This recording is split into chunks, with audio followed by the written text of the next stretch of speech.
Yo, what's up mga kaibigan? Nalina tayo magkwentuhan. Game 5 ng Houston Rockets at ang Golden State Warriors. Quick start para sa Rockets. Agad silang lumamang ng 20-8. Pinapakita nga nila na ayaw pa nilang umuwi. Nagpapaulan sila ng 3 points at lumamang sila ng 18 points kahit na may injury na natamo si Jalen Green. Subalit nakabalik pa din naman siya sa game na ito. Natapos nga ang first quarter sa score na 40-24. Perfect 13 of 13 ng Rockets sa free throw line habang 0 attempts pa nga ang Warriors at parehong wala pang puntos ang Batman and Robin nila. Sa second quarter naman, napakainit nga ng Houston Rockets. Lumobo na sa 30 points ang tambak nila sa 7 seed Warriors. Tahimik pa din si Jimmy Butler at Steph Curry. Subalit impresibo pa din nga ang ankle breaker na ito mula sa 2-time MVP.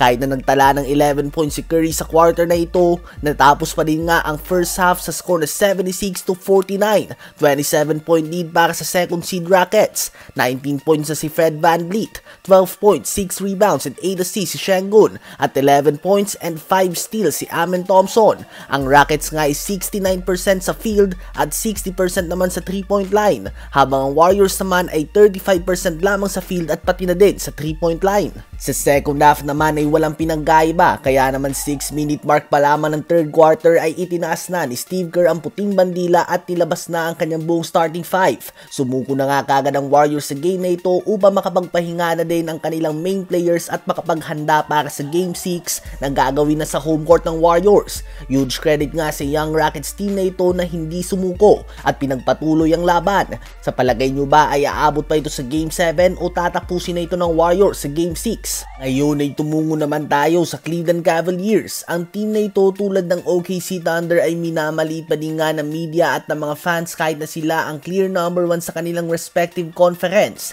Well, pinulbos nga nilang Miami Heat. Umabot sa higit 75 points ang total lead nila sa games 3 and 4 sa dalawang game na parehong ginawa sa court ng Miami. Tuluyan na nilang binaliwala ang famous Heat culture. Sa sobrang lalangan ng talo nila sa Miami Heat ay posibleng sumailalim sa complete rebuild mode ang Miami Heat ngayon to the point na maging available na sa trade conversation sila Tyler Hero at Bam Adebayo. Offensively ay solid nga talaga ang Cavs. Ang kanilang 3-point shooting ay isa sa mga pinakamatindi sa buong NBA. Kung may isang butas man nga na pwedeng ma-expose sa kanila ay ang kakulangan ng size at depensa ng backcourt tandem nila ni Darius Garland at Donovan Mitchell.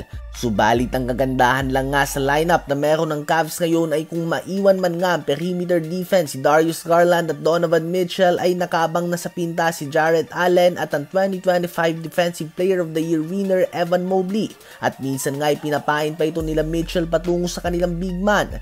Ngayon nga ay kasado ng bakbakan nila ng Indiana Pacers sa second round. Isang team na tiyak masusubukan ang kanilang depensa.